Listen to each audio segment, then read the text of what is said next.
Oh, where we go? I know where we're going. We're just going to have a look at say hello to GBS. We can find Richard and Ruth. Yeah, here we are. Yeah, I think Richard is with a. Yeah, possibly no worries. Please just have a good wander around. We'll have a wander around. Always impressive. I love the way they set up. They just do very, very professional job. I like these seats. I mean, what can you say? Yeah. Lovely, lovely. Yeah. It's attention to detail there. Absolutely. Here's Ruth. Hi, Ruth. Do you want to say hello?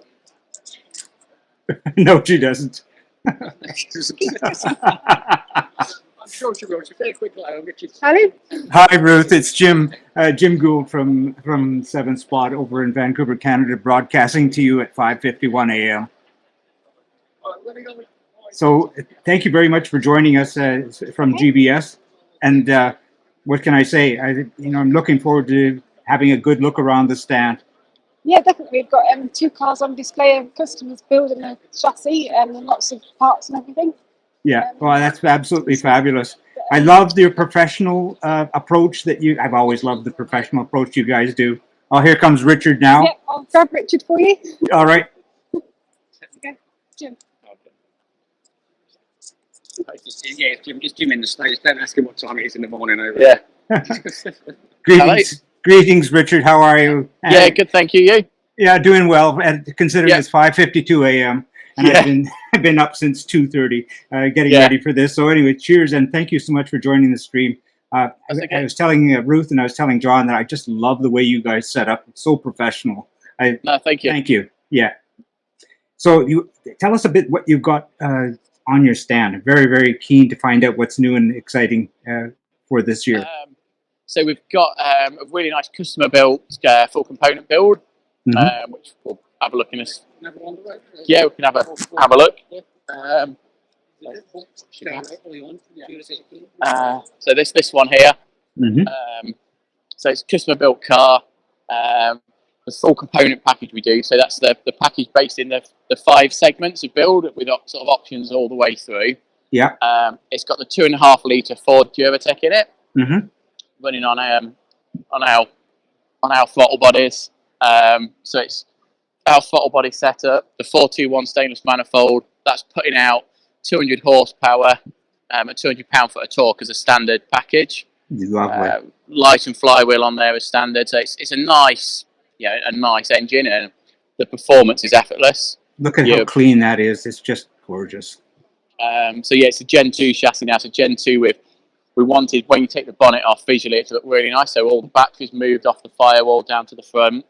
We've painted all the firewalls and everywhere. So you just got that much cleaner look. And then this particular customer, we've done all the anodized parts in the blue to match and all little details. Just try to keep the details throughout. Lovely. Attention to detail is amazing. And then we're running this one on Life Racing ECU. So it's the Life F88. Really nice electronics package with the Life Racing stuff. You could possibly argue it's a little over-spec for what we're doing, but then you've got the hardware there to future-proof it. So if you're going onto our billet alley hubs with the wheel speed sensors and everything, you can run traction, launch, bit of stability in there. One of the really nice things, it will do all the limp modes and everything for protection on the engine. Oh, that's very cool. So if you were overheating on coolant, it'll put into a limp mode. We know what coolant temperature we'd see after a given amount of time from starting up. And if it doesn't see that, it knows there's something wrong. It monitors the oil pressure. And we've got an oil pressure curve, so we know what oil pressure we should see at a given RPM and temperature. And if it's outside of that window, it'll shut the engine down. So it's protecting your investment, really. Lovely. On that sense. And we've got all the carbon trim on here. Really finish it off nice. So that's all proper carbon fibre. I think we've got heated seats in this one as well. I love that. They're really good, actually, the heated seats. You kind of think they're a bit of a gimmick, but actually, it works so well. It makes all the difference in the world. Yeah. Anybody who sat in a 7 for any length of time knows what that's like. Yeah, we've tried the roasted feet and cold ass. Yeah. Or if you have got a heater, it just gets blown out Yeah. It doesn't really do a lot. Yeah. And then there's full paint on this. It's running the OZ Sparco wheels. Just a really nice setup. Yeah. Then we've also on the stand got our billet front hubs just on display.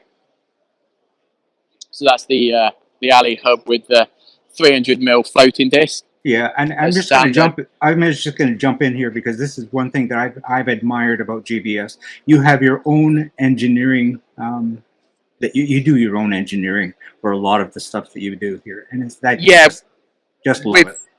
We've kind of taken a very different, route to everyone else. So we actually wanted to be a car manufacturer and make the whole car. It's enabled us to control the design. We're not compromised by having to buy a part and adapt it or anything like that. We can, from first principle. So on the hub, when we first did the hub, we tried to have every bolt having 2 functions. Nice radial mount on the caliper, straight over the centre of the bearing, so you don't get any flex or any push off on the pads. Wow. And little details, getting the bolts long enough so you've got the right amount of stretch for the thermal expansion and stuff, and just details in the engineering. And new things like where the bolts are for the headlamps, different suspension. We've done the little alley cups now.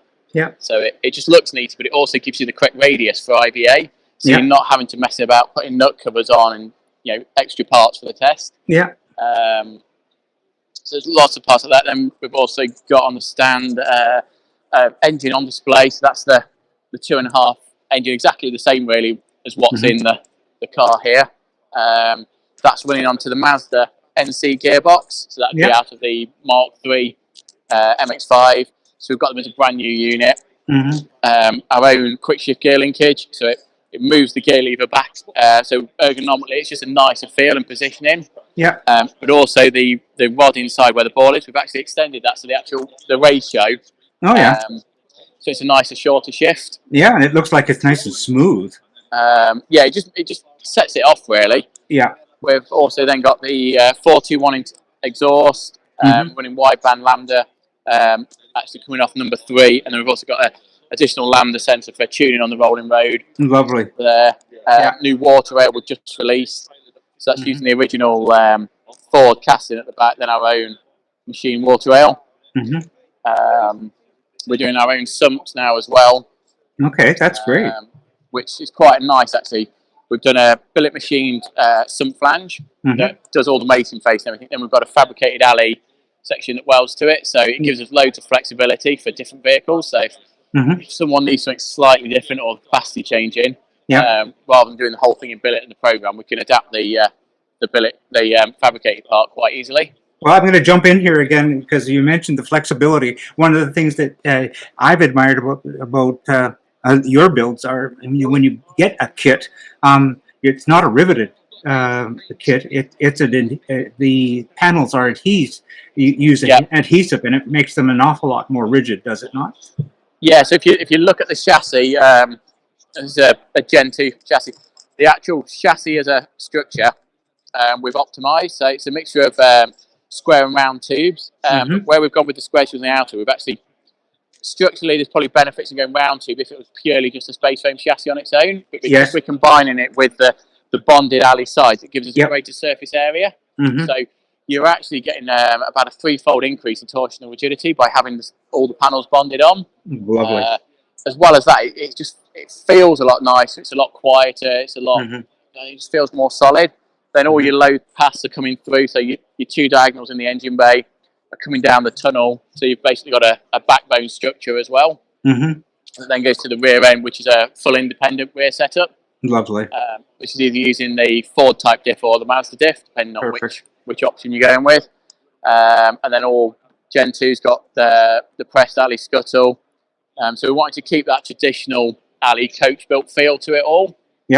And the other thing we've found with the alley panels and that, when it's painted, it's just so much sharper. The GRP, you always get that little shimmer to it, and the matte showing thing over time. The alley's just that little bit nicer. It is. Then it's steel floors as standard on all the cars. We've got the lowered floor now on Gen 2 as standard.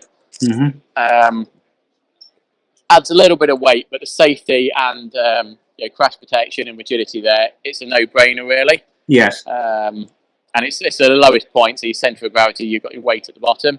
Then coming to the back, 30-litre fuel tank now. Standard Gen 2's got a slightly different filler neck arrangement we've done. The old cars were notoriously slow for filling. You could be there for ages and the pump would be clicking out, whereas now you can just fill it flat out. The Gen 2's also got things like the fuel pumps and everything are actually all mounted to the tank.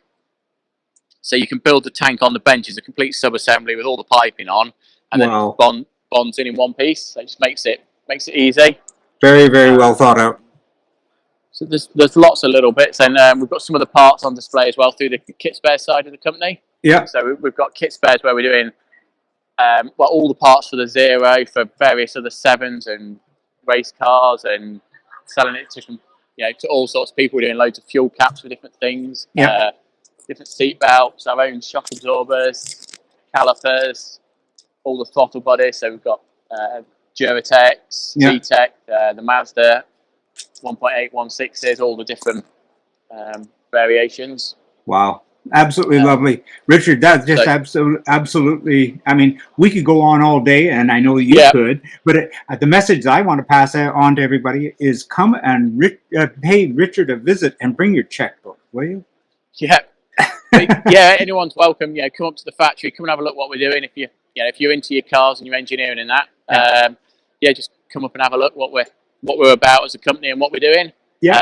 Absolutely, because I mean it's great. We can look at them in the car shows, but the whole magnificence of getting in there and just touching it in the and then seeing it being built or ordering your own rolling chassis is just like it's something you can't follow the process from a length of tube and a lump of alley. You can follow the process through the factory to the finished car. Exactly.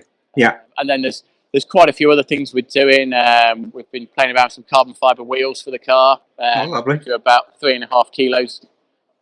We've done an electric version that we're dabbling with at the moment, and then there's quite a few other things in that we're doing. Wow, electric! Wow, we're gonna have to have a chat with you about that. I'm not convinced it's necessarily the future yet, but we're dabbling in it. Yeah, everybody's looking into it. Yeah.